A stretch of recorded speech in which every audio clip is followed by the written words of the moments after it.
I'm going to break in here really quickly to talk about our sponsor. I know you've heard me mention Anchor.fm before. It's by far the easiest way to make a podcast. Let me explain really quickly. It's free. You don't have to have any experience in advance to do it. There's creation tools that allow you to record and edit your podcast right from your phone or computer. They're going to distribute your podcast for you so it can be heard on Spotify, Apple Podcasts, many other more, Google Podcasts, pretty much any place you can look for a podcast. And you can even make money from your podcast with no minimum listenership. It is everything you need to make a podcast in one place. So what are you waiting for? Go download the free Anchor app on the App Store or go to anchor.fm to get started.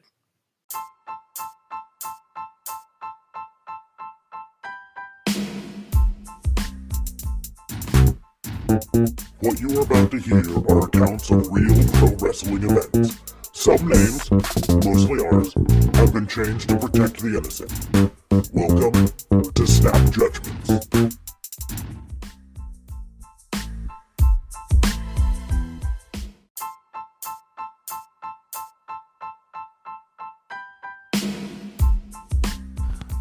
Oh, you know what it is. It's your boy, Justin JLB, Mr. RCMP man himself. What is good, ladies and gentlemen, everybody out there? I hope you're isolating, staying inside, practicing social distancing, and all that fun stuff. I am here, of course, with your WWE Monday Night Raw recap. This is the April 27th edition, where the WWE has mentioned that Money in the Bank is only 1 week away from Sunday, which, honestly, I don't know why you just don't say it's 2 weeks away. 1 week away from Sunday sounds so weird. Anyways, I am not gonna pull an Officer Kayfabe and nitpick as he did before. I am just going to move on to the Raw recap. Before I do that, though, I would like to let you know that WBU Raw and Order is brought to you by the Tatnus Code Network. You can go to tatnusco.com where you can find all their great shows like Tatnus Co Podcast, Uncensored, In the Dice Box, Chicken Hen with SNMW, Basement Bullshit, Carpool Shenanigans, and of course, us, Raw and Order, WBU, and there's a bunch of new shows there as well, so you can certainly check them out as, there's a lot to get to there, but if you want to find all your great podcasts in one place, that's where you should go. So without further ado, let's get on to the WWE Raw recap for April 27th, 2020, as this is the Raw, 2 Raws before the Money in the Bank. It always confuses me because of how they mention it, that Raw is just a week, Money in the Bank is just a week away from Sunday. In reality, Money in the Bank is 2 weeks away on May 10th, but let's get on to the show, shall we? To start off the show, though, we are going to be doused in royalty, as it is the VIP Lounge that is going to start the show. First and foremost, before we do get to the VIP Lounge, though, I just want to point out that Samoa Joe is on commentary instead of Jerry Lawler. So I don't know if that had anything to do with Jerry Lawler's comments before. For those of you who don't know, Jerry Lawler, of course, did the ramen noodle comment when talking about Akira Tozawa match like 2 weeks ago, and he got a lot of backlash from that. He actually mentioned it, Jerry Lawler mentioned it on his podcast, The Jerry Lawler Show, and he defended his comments, basically saying that, it's something that I just said. I used the analogy because I didn't know what to call the move. He mentioned in 2016 he used that with Morrow because Morrow called some kind of move the Orange Crush, and he just started naming certain moves with various food items attached to it because of that and so on. So he was defending it, and it was the whole thing. So I'm wondering if that's the reason why Lawler wasn't there for his defense. Maybe he got some more backlash there. I certainly wasn't pleased with how Lawler would defended it. Honestly, you could just kind of just apologize and say, listen, it probably wasn't the right wording to use, and I apologize for that, but it is what it is. So Samoa Joe is on commentary. And as I mentioned, it is the VIP lounge with the man himself, MVP. And his guests today are going to be the three men who are in the Money in the Bank match. And that, of course, is Rey Mysterio, Aleister Black, and Apollo Crews. MVP mentions this is the only club that is still opened. You know what? He's got a point there. It is indeed the only club that is still opened. It's also considered an essential business, so that would make sense. And so he starts asking the wrestlers, you know what makes you guys good to be part of the Money in the Bank match? He, of course, still playing his heel character, says, Ray, I already know you want to submit your legacy. He starts talking to Aleister Black. I know you want to prove yourself. And then he starts mentioning to Apollo Crews, he's actually going to get him to answer. But of course, then we have Angel Garza, Zelina Vega coming out with Angel Garza, Andrade, and Austin Theory. They interrupt the VIP lounge, and Zelina says that nobody wants to hear what Apollo Crews has to say. Says WWE Universe can't get enough of Andrade, the lethal Lothario Garza, and the fastest rising star, the future of Raw, Austin Theory. And basically she mentions that they don't measure up to her trio. She says that they should give up their spot on the Money in the Bank because that is going to be what is best for their brand, Monday Night Raw. Rey Mysterio takes the mic and says it's not happening, says she is crazy. Well, he says it in Spanish, but also thinks they want to pick a fight, and then they just start beating each other up. Essentially, they get him outside of the ring, and the three Money in the Bank participants are left standing in the ring. So this is what's going to make your first match. It's going to be a 6-man tag, or a 3-man tag, if you will, where it's going to be Rey Mysterio with Aleister Black and Apollo Crews versus Angel Garza, Andrade, and Theory. And so, I don't know. The match was okay, I guess. I just found that I stopped caring after a while, and it was just a bit long. I think it was 3 commercial breaks worth. So it was a pretty long match. We do see Apollo Crews take the win on Andrade, and this is going to be important for later on, as Andrade blames his teammates when he gets backstage. He says that Apollo can't beat him one-on-one because he is the United States champion. Apollo Crews catches what Andrade is saying and says, then put up your title, and then smacks him. And then so they are going to now have a match, Apollo Crews and Andrade, for later on tonight for the United States Championship. So, I mean, yeah, this should be a decent match. I just don't know why they made that first match so long. I felt it was long. Maybe it wasn't. The match was decent, but it just felt a bit long for me. Of course, it is still Triple H's 25th anniversary, and I feel like they did a lot more on Raw than they did on SmackDown. We see a bunch of Triple H 25th anniversary recaps. We see first it shows the Triple H and Trish Stratus bend over incident where Stephanie McMahon catches Triple H showing Trish Stratus a wrestling move, and she was bent over because she was supposed to do a counter. We also see Sting versus Triple H at WrestleMania as one of the highlights.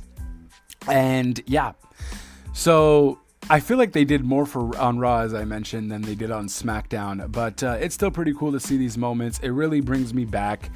The second match of the night is Asuka versus Nia Jax versus Shayna Baszler. And this match is basically just showcasing what you might see at Money in the Bank, since all these 3 women are in the Money in the Bank Championship. Before the match does start, though, Asuka does a cool little promo. She basically says in Japanese that, you know what, she doesn't fear Nia Jax, and then what she did to Kairi Sane was wrong, and that basically that she's angry and that she's gonna get revenge, and she's just not afraid of Nia Jax. She does mention something for 2 years. I think she was referring to that she's beat her in NXT within a 2-year time period so many times kind of deal. So there is that. Now, what's weird with this matchup is this match actually never really gets started. We see Asuka come out, then Nia Jax comes out, then Shayna Baszler comes out, and we see Shayna Baszler go right after Asuka. So she is beating her up. Nia Jax comes and beats them both up too a little. Shayna Baszler then takes out the ladder. However, the ladder essentially is used against her as Nia Jax throws Shayna Baszler onto the ladder. They both get into the ring without the match starting yet, and then basically she hits them both with the ladder and throws them outside the ring, and then Nia Jax's music hits. So the match never actually started, so it never actually happened, and therefore it was pointless. It made Nia Jax look strong, I guess. But it was very pointless segment. I don't know why you just didn't at least have a match or something. Very weird. But I guess they didn't want to make Shayna Baszler look bad or whatever have you. Really don't know what they're doing with Nia. I don't know. I'm just not a fan of Nia, especially after what she did with Kairi Sane last week, nearly almost injuring her. So I don't know. I don't know what to tell you. It was very weird, very oddly done. I feel like it might have been all improv, or they might have had a certain amount of time. Maybe they took too much time fighting each other before the match to get started. But then again, there wouldn't have been enough time for a match anyways. I don't know. It was weird. So that gets like an F or like a 0.5 out of 5. It was silly. I didn't enjoy it. Next up, we see Bobby Lashley and Lana talking. Bobby Lashley is going to have a match against someone. We don't know yet. So he tells Lana that he wants to go out there alone and that Lana is a distraction. Lana gets offended and Lashley's trying to pull back his words and says because she is so beautiful, and because she is so beautiful, he looks at her eyes and then her legs and then her smile and so on. And then Lana blushes and says, okay, fine. So Lashley got out of that one, I guess. And so now next up, we're going to see Lashley face an opponent, goes to commercial break. Now, before this match started, I'm like, who is Lashley going to face? It's got to be a jobber. It's got to be a jobber. I think that's what's going to go on here. And oh and behold, guys, guess what? Guess. Come on, you can do it. Who does Bobby Lashley face? A jobber. Well, no offense to Denzel Dejournette. I don't think I pronounced that properly. But basically that match happens and it's a squash. Dejournette's pretty good, though. He did a few little moves, but nothing crazy. Still kind of pointless. Lashley wins with the spear. I'm done. That's all it's getting. Next up, we got Ruby Riott will be facing Liv Morgan tonight. So, that's it. Of course, they faced last week. Ruby Riott wants revenge on Liv Morgan. These two girls go at it, and it's a decent match once again. I enjoy both of these superstars. However, we do see Liv Morgan win as Liv Morgan kicks out of the Riot Kick. The commentators made a big spiel over this, that no one kicks out over the Riot Kick. So they're definitely pushing Liv Morgan here. Liv Morgan wins with that rope DDT or faceplant thing. I forgot what they called it, but that's what happened there. We also do see Liv Morgan get interviewed. She mentions that there is so many chapters to her life and that she is still young and she's just trying to make chapters and so on and so forth. And yeah, it was nice. I think maybe she could work on her promo deal a little bit. But, she just finished wrestling, so I also get the mishap of the promo too. After that, we see Triple H 25th anniversary. This is number 6. They're doing a top 10. I didn't mention that earlier. They are doing a top 10, and this is number 6, where we see Triple H versus Mankind in King of the Ring 97. And this is, of course, where Triple H wins the King of the Ring. So pretty cool. Kind of really forgot that Triple H won the King of the Ring in 97. So that was not news to me. I just didn't remember. But that was pretty cool to relive.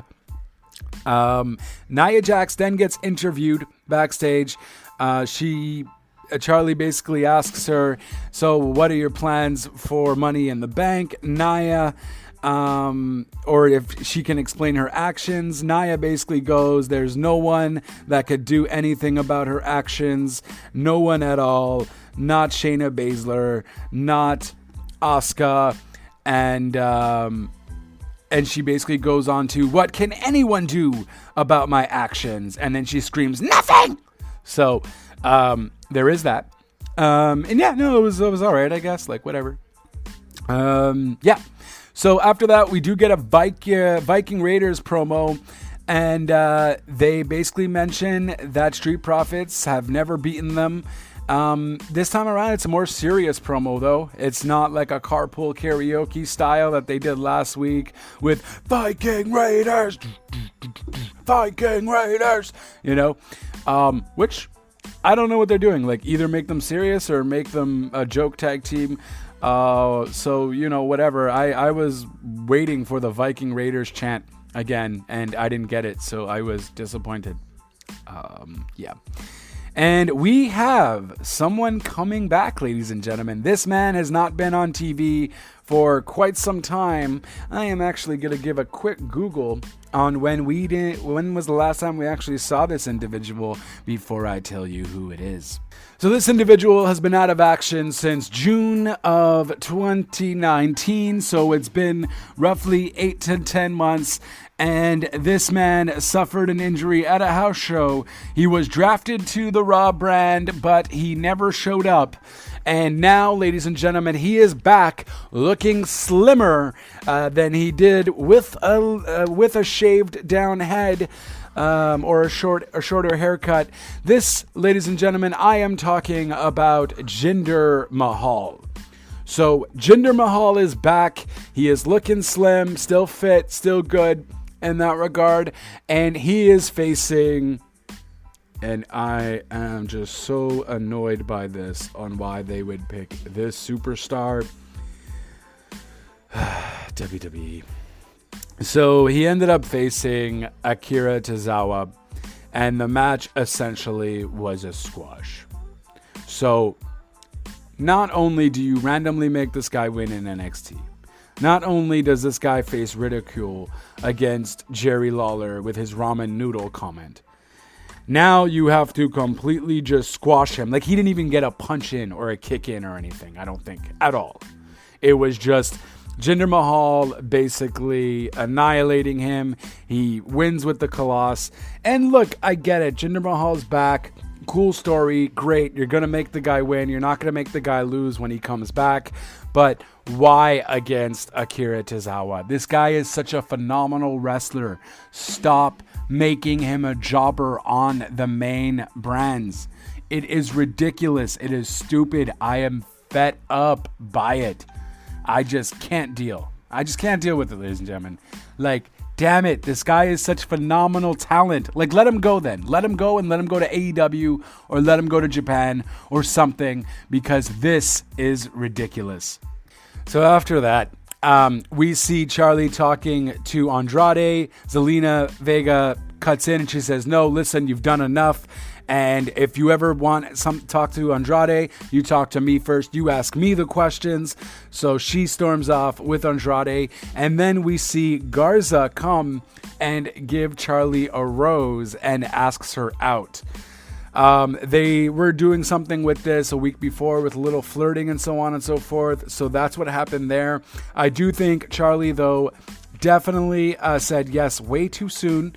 You can tell she's enthused by Garza, but it was a bit quick, Charlie, a bit quick. Maybe you should have just waited.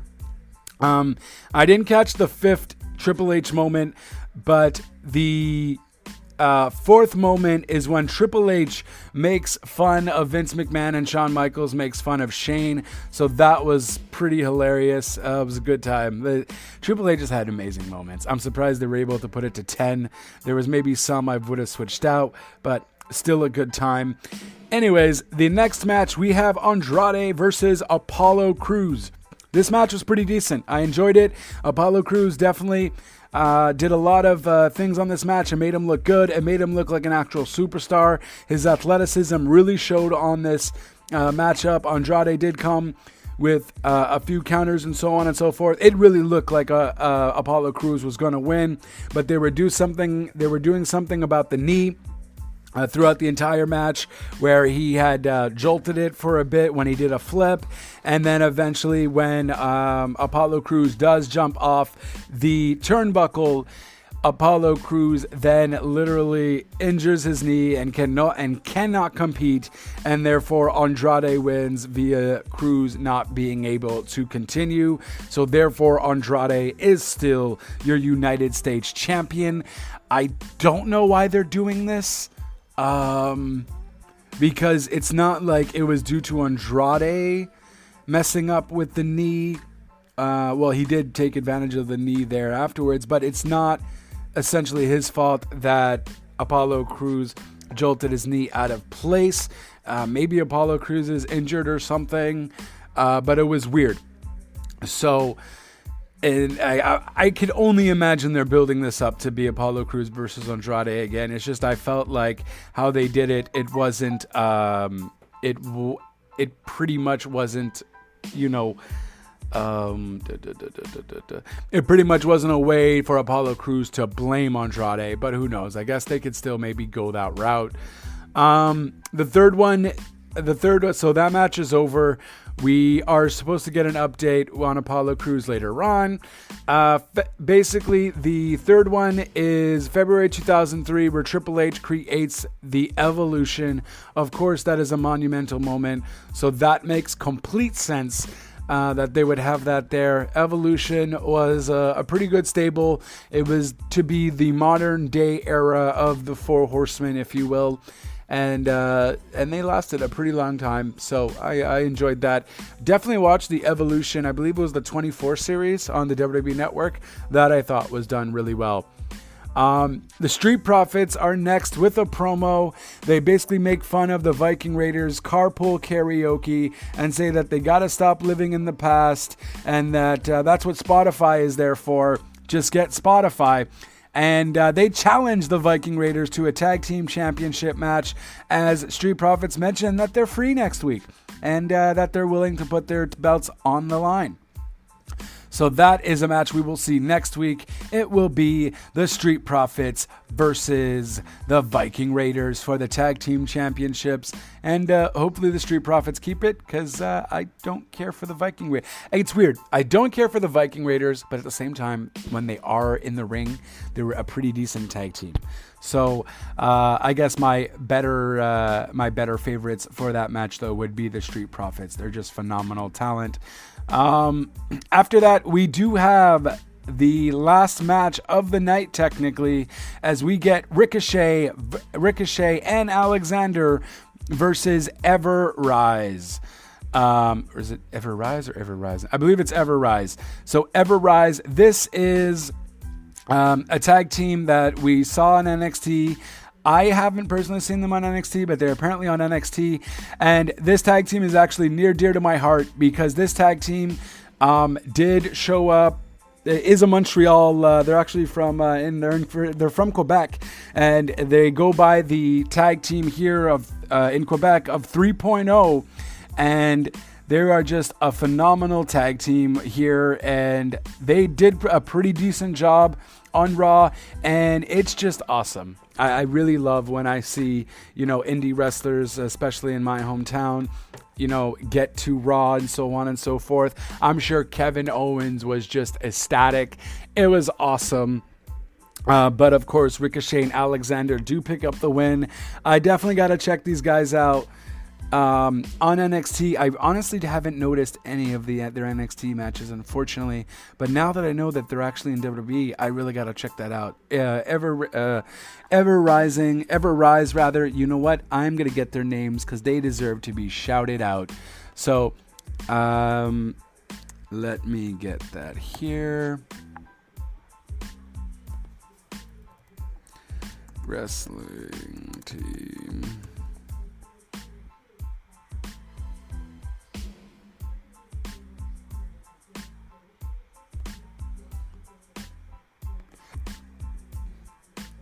So Everrise, which was formerly known as 3.0, this is the team. This is the team of Scott Parker and Shane Matthews. So these two guys are just absolutely phenomenal in the ring. And I am just excited once again that they are in WWE television now because they're a great tag team. I don't know if WWE will use them well, but they are certainly a good tag team.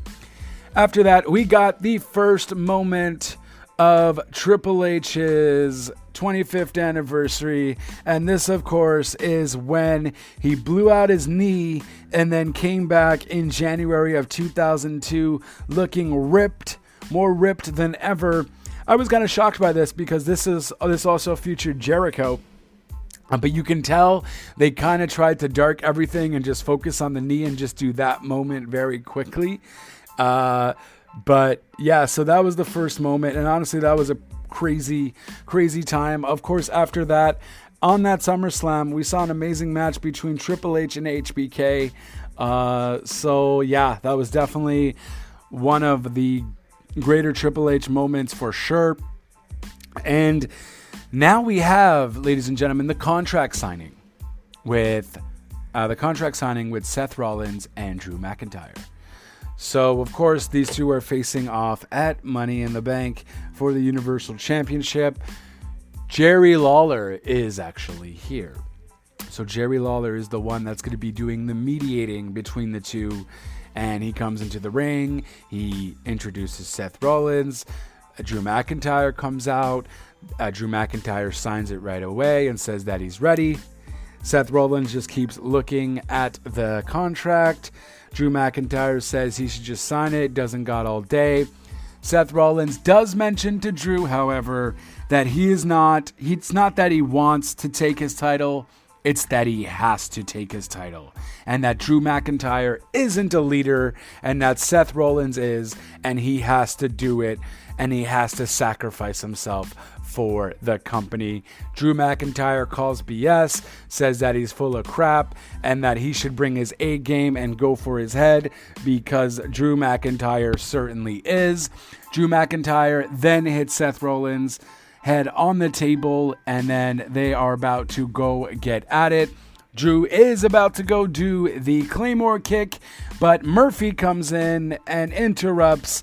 However, Murphy then gets caught with the Claymore kick, and that is how we end Raw. Seth Rollins looking at Drew McIntyre as this has officially been signed.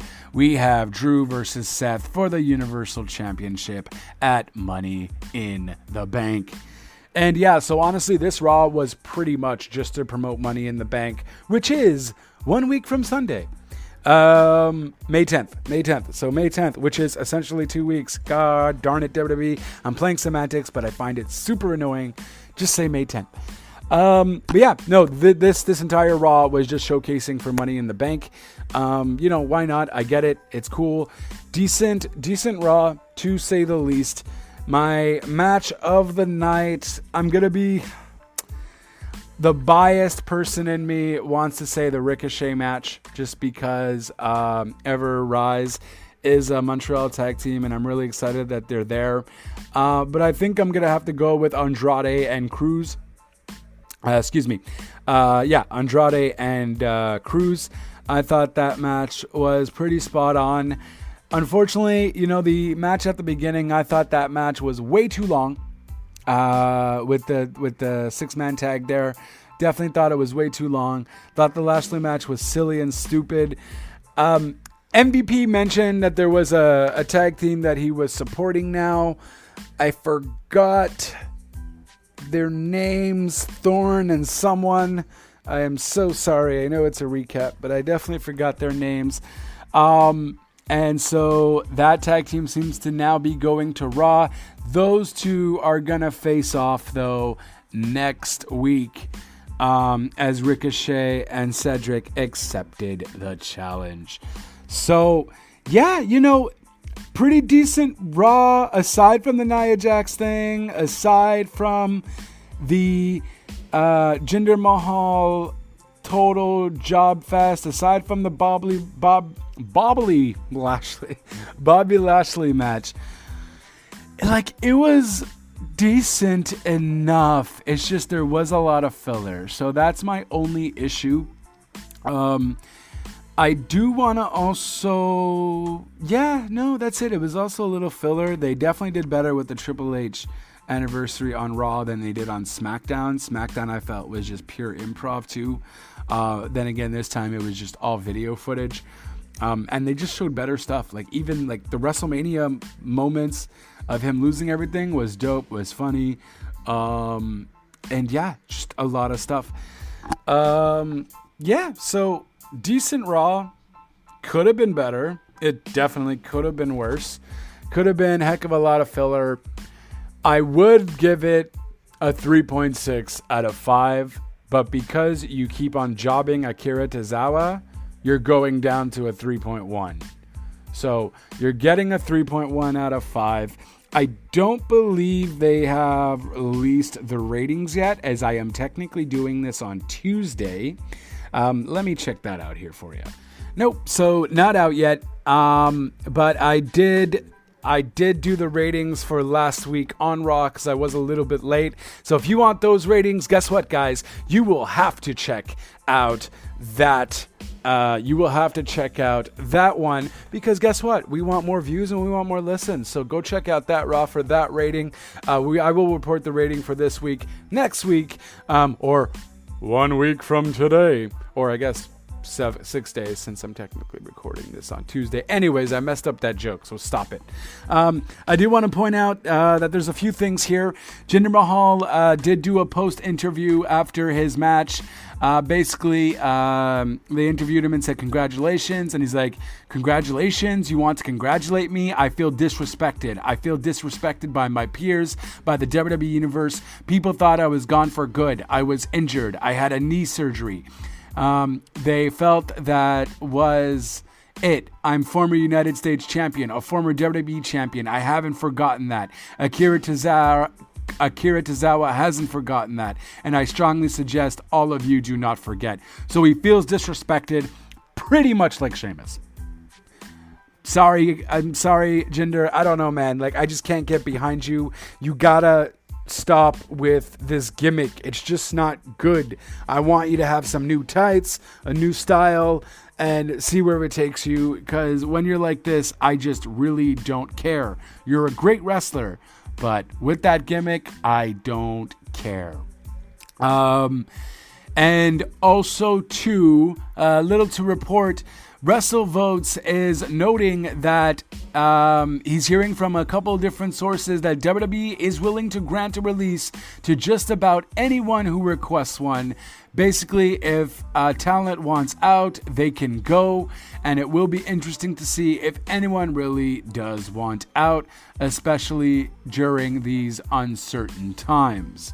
So quite interesting there. It was also reported by Dave Meltzer that Gerald Briscoe was released by the WWE.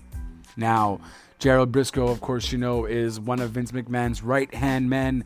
And he's been with the WWE for like 35 years, since 1984. And it was just a shock and a half to hear that Gerald Briscoe left the company. Apparently, this might still be rumors, but I mean, if Dave Meltzer is reporting it, though, I feel like maybe it's not. He has enough credentials under his belt for me to believe, for me to believe that it's got to be true. And yeah, he's just releasing everybody in that regard. So that's pretty much it. There's gonna be there is also an announcement, ladies and gentlemen, for you wrestling gamers out there. There is an announcement for a new WWE game. 2K has mentioned that they were doing an announcement on Monday, so yesterday, or if it should be Raw, earlier today. 2K announced that they would have a special announcement. A lot of people were speculating that it was going to be, well, they already announced that there won't be a new WWE 2K21. So a lot of fans were kind of wondering what was going on, what's going to happen, and essentially they had announced that WWE 2K is in fact coming out with another game. It, however, won't be the WWE 2K series, but the game will actually be called WWE Battlegrounds, which is going to basically be an arcade style, superpower style type of video game. Very hardcore, arcade-like, so it's not going to be super realistic. Think of like a Mortal Kombat meets Street Fighter meets Legends of Wrestling, if you will, meets Def Jam Vendetta. But, I mean, don't put too much into the Def Jam part. It's basically going to be like WWE Champions, the mobile game kind of deal. So something like that. And yeah, that's it, guys. So that is your Raw recap. We do have a special t-shirt contest going on as well. If you tag any of our podcast episodes onto your Twitter feed, you tag it and you hashtag Raw in Order WBU, you have the eligibility to get a Raw in Order t-shirt, as well as a t-shirt from Wrestling Tees. And we strongly recommend you support the wrestlers that have been released. We will give you up to $30 worth, so it will certainly be worth your while to do that, and you'll be able to also wear your favorite wrestling podcasts, Raw and Order WBU. Maybe it's not your favorite. Okay, maybe your second, maybe your third, maybe your fifth.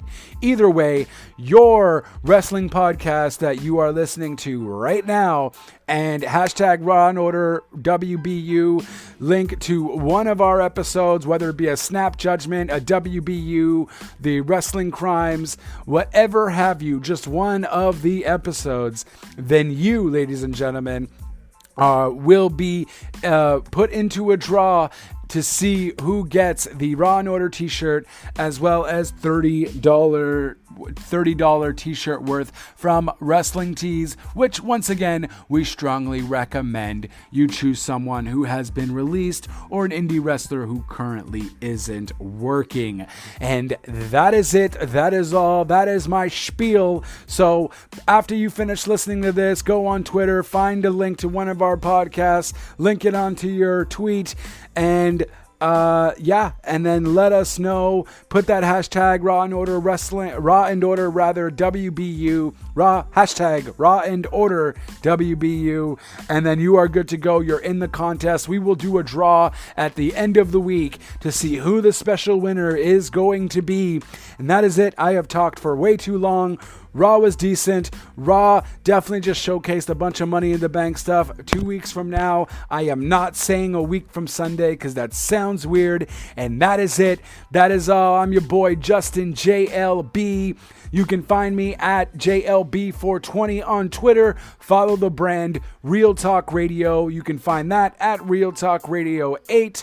And of course, you can find me on anchor.fm/RTR, where all my socials are there. All my podcast stuff is there. Stitcher, Spotify, Apple, iHeartRadio, wherever you want to find me, you can find me there. Thank you. And that is it. Until the AEW on the NXT recap, ciao for now.